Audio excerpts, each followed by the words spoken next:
पहली बार झाबुआ आया। 4 नवंबर से देश भर में विश्व हिंदू परिषद ने हित चिंतक अभियान शुरू किया है। 3 साल में एक बार इस अभियान को हम करते हैं और अधिक से अधिक हिंदुओं को जाना, मिलना और उनसे कहना कि 3 साल आपने परिषद पर प्रेम रखा है, सहयोग दिया है। एक बार हम इसमें आपसे 20 रुपए का आर्थिक सहयोग भी मांगते हैं। मालवा प्रांत ने तय किया है कि हर एक गांव में जाएंगे। देश भर में 1.5 लाख गांवों में 1 करोड़ हिंदुओं को मिलेंगे। मुझे आनंद हुआ कि झाबुआ आने के बाद में मेरा जो पहला स्टॉप था वो कोकावत धाम में था। फूल सिंह जी महाराज की प्रतिमा को प्रणाम करके हार पहनाने के बाद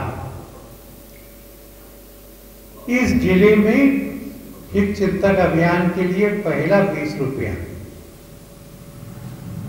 उनकी पत्नी से मैंने लिया है, दूसरा कमल सिंह जी से लिया है। कल रात भी कुछ एक ग्राम में जाना हुआ था, भोजन भी उन्होंने ही कराया। सारा भील समाज का ग्राम था, आनंद हुआ। आज सवेरे शिवगंगा के कार्यक्रम में जो तालाब बने हैं वो तालाब देखने गया, ग्राम के लोगों से मिला और आज कल परसों विशेष तौर पर यहाँ की जो जनजातीय समाज है उससे मिलने का क्रम बना है। यह अभियान हमारा 20 नवंबर तक चलेगा और जैसा मैंने बताया 1 करोड़ लोग, 1.5 लाख गांव, ये हम कर पाए।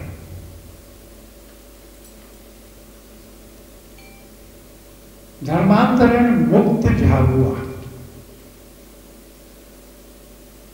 इसका भी हमने रिव्यू किया है। हमको आश्चर्य हुआ कि जब हमने सरकार से आरटीआई में पूछा कि झाबुआ में अनुमति से कितने चर्च बने हैं, तो उत्तर आया कि एक भी नहीं बना है।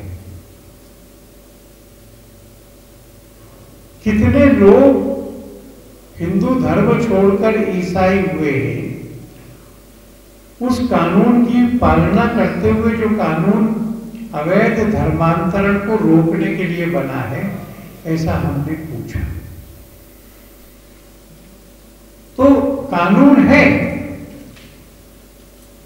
आरटीआई में जवाब आया कि एक भी व्यक्ति ऐसा नहीं है जो उस कानून के अंतर्गत कलेक्टर को नोटिस देकर के कलेक्टर को वेरिफिकेशन का समय देकर ईसाई बना। तो फिर इतने सारे चर्च कैसे बन रहे? हम सरकार से मांग कर रहे हैं कि 3 बातों की जांच कराई जाए। पहली बात, वो चर्च जिस भूमि पर है उस भूमि का स्वामित्व चेक किया जाए। अगर उस चर्च की भूमि का अंतरण हुआ है, ट्रांसफर हुआ है, तो वो क्या कानून के अनुसार हुआ है? क्या अनुसूचित जनजाति के व्यक्ति की जमीन को इस काम के लिए लिया गया है? उसमें कहां कितनी उल्लंघना है ये देखा जाए। दूसरा, हम सरकार से मांग कर रहे हैं कि जो भवन बन रहे हैं, भवन निर्माण संबंधी कायदे कानूनों का पालन करते हुए वे भवन बन रहे हैं या बिना नक्शा पास कराए बन रहे हैं, चर्च चलाने की अनुमति के बगैर बन रहे हैं। तीसरा, जिन सोसाइटीज के नाम पे चर्च खरीदे, जमीन खरीदी गई है, क्या उस सोसाइटी के ऑब्जेक्ट्स में उसके उद्देश्यों में गिरजाघर बनाना शामिल है कि नहीं है। हमारी जानकारी है कि कुछ चर्च चलाने वाली सोसाइटीज के ऑब्जेक्ट्स में मेडिकल और एजुकेशनल, शिक्षा और स्वास्थ्य, ये दो ही विषय हैं। चर्च चलाने का विषय नहीं है, कोई धार्मिक संस्था चलाने का विषय नहीं है, कोई धार्मिक शिक्षण का विषय नहीं है। तो ऐसी संस्था अगर चर्च बनाती है तो फिर कानून का उल्लंघन होता है। इन तीनों बातों की जांच कराई जाए और जो चर्च कानून का उल्लंघन करके बने हैं, तो देश का कानून इतना ताकतवर होना चाहिए कि उस पर उचित कार्रवाई की जा सके। धर्मांतरण के बारे में भी ये दावे भी किए जाते हैं कि यहाँ के लोग ईसाई हो रहे हैं, यहाँ के अनुसूचित जनजाति के लोग ईसाई हो रहे हैं।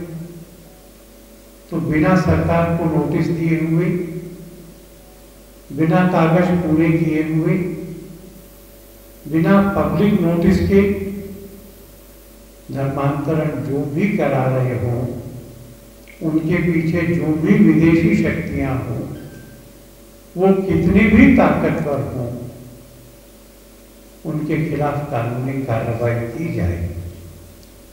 विश्व हिंदू परिषद जो लोग भी ईसाई हुए हैं, उनको अपने पुरखों के धर्म में लौटा कर लाना,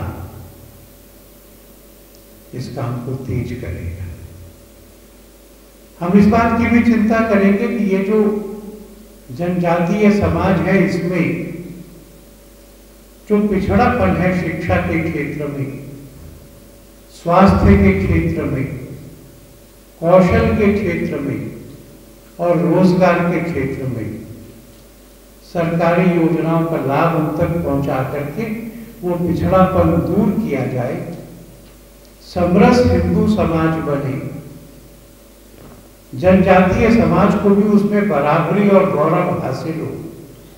हम इसके लिए प्रयत्न करेंगे और ईसाई गतिविधियां जो गैर कानूनी हैं, उनको उसकी परिणति तक ले जाने का काम करेंगे। एक तीसरी बात मुझे आपसे कहनी, हम सबको मालूम है कि अनुसूचित जाति और अनुसूचित जनजातियों के लिए शिक्षा और सरकारी नौकरियों में आरक्षण की जो व्यवस्था थी, ये संविधान में सर्वसम्मति से स्वीकार हुई। अनुसूचित जातियों के लिए जो आरक्षण मिलता है, वो जो प्रेसिडेंशियल ऑर्डर निकला है उसके अंतर्गत मिलता है, और उसमें लिखा है कि क्योंकि जाति प्रथा हिंदू समाज का दुर्गुण है, इसलिए ये हिंदू समाज में लागू होगी, और जो 3 अन्य भारतीय धर्म हैं, जैन, बौद्ध और सिख, इन चारों में ये लागू हुए।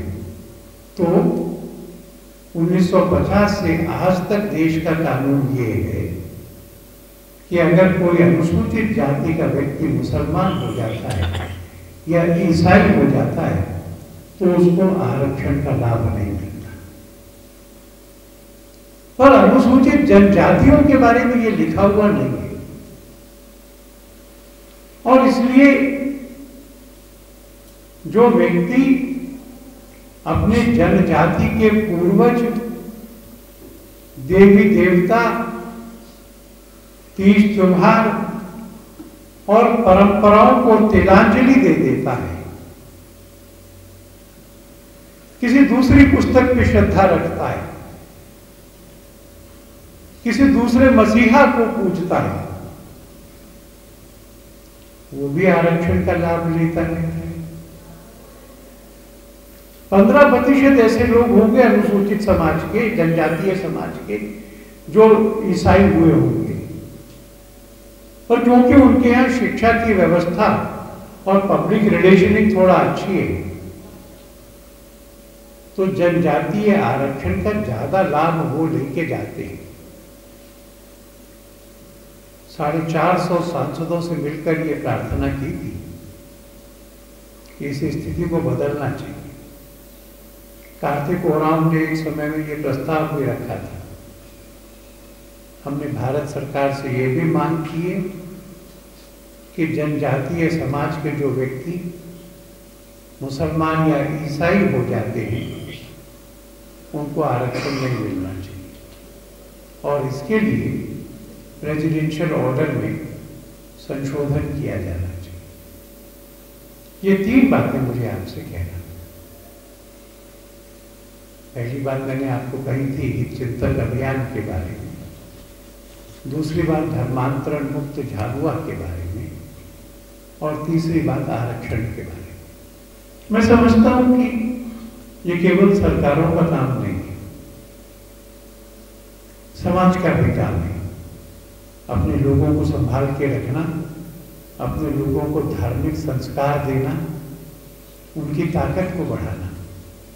सरकार अवैध धर्मांतरण रोक सकती है कानून बना के। सरकार इस संविधान के रहते धर्मांतरण को नहीं रोक सकती। वो काम तो समाज को करना होगा। इसलिए हम सरकार को भी कहेंगे जो उसको करना है, और समाज के द्वारा वो काम भी करेंगे जो हमको करना है।